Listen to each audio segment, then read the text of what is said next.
for coming. Thank you for Travis and the other readers. I'm really excited to be here. I've never actually been out of the airport before, so this is a new experience for me.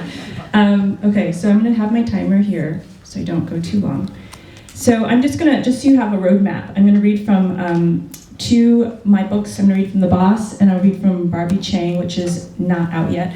And then I'm going to read a few poems from this new manuscript that I'm working on. So let's start. Okay. So a really quick and dirty thing about The Boss is that these weren't originally poems. They were just long-lined, unpunctuated words that kind of I was playing with language, and they ended up as poems, I guess, but I had a really challenging boss at the time. I have an MBA, so I have a little different poetry background, and then I also I had 2 children, though, under the age of 5. My dad had a stroke and suffered from aphasia, and then my mom had a terminal lung disease called pulmonary fibrosis. So I felt like a lot was going on, and these were just long-lined, unpunctuated things. So I'll start with one of them. I once was a child, and there's no titles. I once was a child, am someone's child, not my mother's, not my father's. The boss gave us special treatment for something special, a lollipop or a sticker, glitter from the toy box. The better we did, the better the plastic prize made in China. 1 year, everyone got a spinning top. 1 year, everyone got a tap on their shoulders. 1 year, everyone was fired. Everyone fired but me. 1 year, we all lost our words. 1 year, my father lost his words to a stroke of bad luck, stuck his words, used to be so worldly. His words fired him, let him go without notice. Can they do that? Can she do that? Yes, she can. In this land, she can. Once we sang songs around a piano. This land is your land. This land is my land. In this land, someone always owns the land. In this land, someone who owns the land owns the buildings on the land, owns the people in the buildings, unless an earthquake sucks the land in like a long noodle. You can save that for a niece, it's fine. Okay, so I'm just going to read a few more of these, then I'll move on. But so this one just has some text in it from my performance evaluation. You know, if you work at a job, you either have to give them or get them and or both. So this one is my own. It's called We Are High Performers. We are high performers, not normal, but high performers. We perform things, make paper smell like perfume. We are highly creative, unusually industrious, exceptionally conscientious, diligent, intelligent. We are high performers, former high hopers on a high wire, balancing a ream of paper on our heads. No net under us, just the boss with her arms crossed in a knot. Glasses fogged. We think she is smiling. Yes, the boss is definitely smiling. She has finally found a vein on her wrist that smells of oil. We plug away despite the plagues in other countries. We are still in awe of the boss and the law and all the dollars. The doll I once had is now my daughter's doll. She will dream of balls and gowns and sparkly towns. When should I tell her all the towns are falling down? Good, you guys are rule followers. So I'll read one more from here, and then I'll read some other ones from the other book. So eventually I just ran out of stuff, and I just I don't know. I started looking around, in my house, and I noticed that I had a book on Edward Hopper, and I know it's a cliche, but I mean I noticed a lot of. His paintings actually take place in offices, and so I thought it might be kind of fun to riff off of that and to play around with that. So eventually I ran out of those too, so then I started kind of riffing off using the same ones, but I'll just read one of those from there, and it's called Edward Hopper's Office at Night, and there's just a man sitting. I shouldn't tell you this, because these are called ekphrastic poems. If you don't know, you write off of a painting. You're not supposed to explain the painting, but I will. But it's just a guy sitting at a desk with a banker, like a green banker's lamp, and then a woman with a large-breasted woman with a blue shirt, and her hand is inside the filing cabinet. Edward Hopper's Office at Night. And I never know what value that adds, but I don't know, I just like to describe it to you. The boss is sitting at the desk. The boss doesn't look at her. The boss is waiting for the black telephone to ring. She also waits for a ring from the boss. He is waiting for the files from her blue dress like a reused file folder around her body, her hands tight around the files. The filing cabinet might eat her, might take her hand off. The boss might eat her. The boss wants her, but the boss wants money more, just a little bit more. The boss always seems to want the money a bit more. The boss doesn't hear there are taxis outside waiting for all the women down on the street. Across the street, a boss prepares for bed. Another boss above him in apartment X rotates a Q-tip in his ear before sex, despite instructions on the box. We took my father out of the paper, the living will, the letters with their little capes will leave the paper. Who will take care of my children later? Who will take care of my father? The will take care of no one. A piece of paper cannot take care of anyone. I cannot take care of everyone. On some nights I wake in a panic and can't tell if I am dead or alive. This year I dye my hair so I won't have to die. And the whole book is like that, so it gets, gets a little deadening, but that was the whole point of it. So I think I just kept writing the boss, and it drove me crazy, but I think, it was, I guess subconsciously it was to describe sort of the sometimes deadening experience of working in an office. Okay. So then I'm going to read a few from Barbie Chang, which I know is a really funny name, but I started these as first-person poems, so they are all poems in I, and then later this character appeared in my head as Barbie Chang, and I just thought it was really funny because this idea of this Barbie, this perfect American white, figured perfect thing is like coupled with Chang, which is in my mind, growing up, just imperfect, and so it was just a very interesting, undesired, all the negatives, and so putting them together created this character that allowed, I think, the poems to be more than about just the speaker. So I'll just read a few from here. Okay. So this one is, so Barbie Chang lives in the suburbs. She has a bunch of kids, and she is, the kids go to school, and then there's these women that are kind of snotty, and they're called the Circle, and they're not very nice to her. I think there's no resemblance to me, though. But Barbie Chang runs.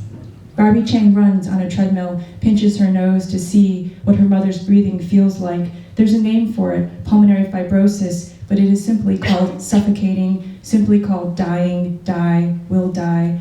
The trouble with being a mother is that you too must die, no more dice to roll. The last roll was the outcome. All board games must come to some end because of too much losing. There is always someone else doing something else. Everyone always cares about someone else. Other people caring about something else is called protesting. On the news, protesters come out again, police officers rotating in a line like a pinwheel. There's always new people dying. A man alone on Everest under 20 feet of snow who doesn't know much, doesn't care about the protesters. There's always a woman worrying about other women, wanting to be loved by other women. When Barbie Chang was younger, she thought the quiets before the storms would last. Now she knows the storms will come in any form, at any time. In the quiets, she worries about the circle. In the storms, she thinks nothing about them and their fables. It is April again. The storms have come again. The man under the snow digs a small circle around his mouth and takes his last breath. Another thing you should know about Barbie Chang is that she is in love with Mr. Darcy. So let's see, I'll read about Mr. Darcy. This one's called Barbie Chang's Tears. And again, there's no resemblance to me. Barbie Chang's Tears. Barbie Chang's tears are the lights of the city that go off, on, off, on. Mr. Darcy walks around the city, but Barbie Chang can't follow him. She can't promote herself. If she had legs, she would stop begging. If she had hands, she'd stop her own wedding. The city has no extra bedding. It is not ready yet. The maids are still making beds. Barbie Chang is still looking for small openings. There are always storms, long arms, drinks with pink umbrellas, because they know she is confused like a seahorse. Light avoids her, town on the map, B2, C4. She wants to be used. She doesn't want to be with you or you. It is morning again, and she is already mourning the men, the night men who never fight, who never write back. She prefers to sleep on her back so she can see the eyes of her attackers in the morning, a bed with questions, with her depression, on each side, 2 small holes from knees. I'll just read 2 more from here, and then I'll move on. It's always tough because you're given a time to read. If you don't want to read too short of that, because then you feel like people are gonna not get their money's worth, and then you don't want to read too long after that, because then you'll get in trouble. Okay, so 2 more from here, and then I'll read some new ones. This one's called In the End, Elizabeth. Also Mr. Darcy poem, sorry. In the end, Elizabeth just wanted the house and a horse, not much more. What if Mr. Darcy didn't own the house, or worse, not even a horse? How do we separate the things from a man, the man from the things? Is a man still the same without his reins? Here it rains every 15 minutes. It would be foolish to marry a man without an umbrella. Did Cinderella really love the prince, or just the prince on the curtains in the ballroom? Once Barbie Chang went window shopping, but didn't want a window. When do you know it's time to get a new man, one who can win more things at the fair? Barbie Chang already has 4 stuffed pandas from the fair she won fair and square. Is it time to be less square, to wear something more revealing? In North and South, she does the dealing, gives him the money, but she falls in love with him when he has the money, when he is still ruling. If the water is ruining or running in the other room, is it wrong for her to not want to chase it because she wants to taste it? When she waves to a man she loves, what happens when another man with a lot more bags waves back? And then I wrote a bunch of these fake sonnets, 14 lines, and that's equals sonnet. No rhymes, no turn at the end, no iambic pentameter. Okay. So, I'll read one of these, and then I'll read a few other ones from the New York. And then I'll move on so we can hear other people read. Okay. This is called Dear P. And P is Penny. She's our 11-year-old daughter. Someone will love you, many will love you, many will brother you. Some of these loves will bother you, some will leave you. One might hunt you in your sleep, make you weep, the tearless kind of weep, the kind of weep that drowns your organs slowly. There are little oars in your body, little boats. Grab onto them and row and row. Someone will tell you no, but you won't know he is right until you have already wrung your own heart dry, your hands dripping knives, until you have already reached your hands into his body and put them through his heart. Love is the only thing that is not an argument. Okay, are we still hanging in there? It's poetry. I'm sorry, I'm not a very good reader. I started working on these new poems, and we're talking about this in the car, how, whatever we're working on now is our favorite thing. Is that true? Do we have writers in here? Yes. Do you feel that way? Yes, right? And it could be horrible, but it doesn't matter, right? It's a new thing. It's a new. So I was listening to NPR, and they were talking about obituaries. And my mom passed after a super, super long illness. It seems like she'd been ill forever. Pulmonary fibrosis is this horrible illness where your lungs literally harden and you suffocate to death, breath by breath. And so it can be a long haul, and it's a really brutal disease. So I was listening to this thing about obituaries, and then I thought maybe I'll write some obituaries. When someone, the idea was sort of, I guess, looking back at it, was that when someone dies that's important to you, everything dies. So everything around you dies. So they actually look like little obituaries. They're just little prose poems. And so I'll just read a few, and then we'll get to listen to Matt. Friendships. Friendships died June 24th, 2009, once beloved, but not consistently beloved, now trembling, terrified. The mirror won the battle. I am now imprisoned in the mirror, all my selves spread out like a deck of cards. It's true, the grieving speak a different language. I am separated from my friends by gauze. I will drive myself to my own house for the party. I will make small talk with myself, spill a drink on myself. When it's over, I'll drive myself back to my own house. My conversations with other parents about children pass me on the staircase on the way up and repeat on the way down. Before my mother's death, I sat anywhere. Now I look for the image of the empty chair near the image of the empty table. An image is a kind of distance. An image of me sits down. Depression is a glove over the heart. Depression is an image of a glove over the image of a heart.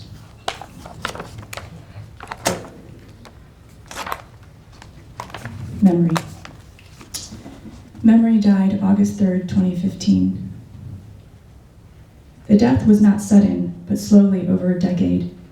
I wonder if when people die, they hear a bell, or if they taste something sweet, or if they feel a knife cutting them in half, dragging through the flesh like sheet cake. The caretaker who witnessed my mother's death quit. She holds the memory and images, and now they are gone. For the rest of her life, the memories are hers. She said my mother couldn't breathe, then took her last breath 20 seconds later. The way I have imagined a kiss with many men I have never kissed. My memory of my mother's death can't be a memory, but is an imagination. Each time the wind blows, leaves unfurl a little differently.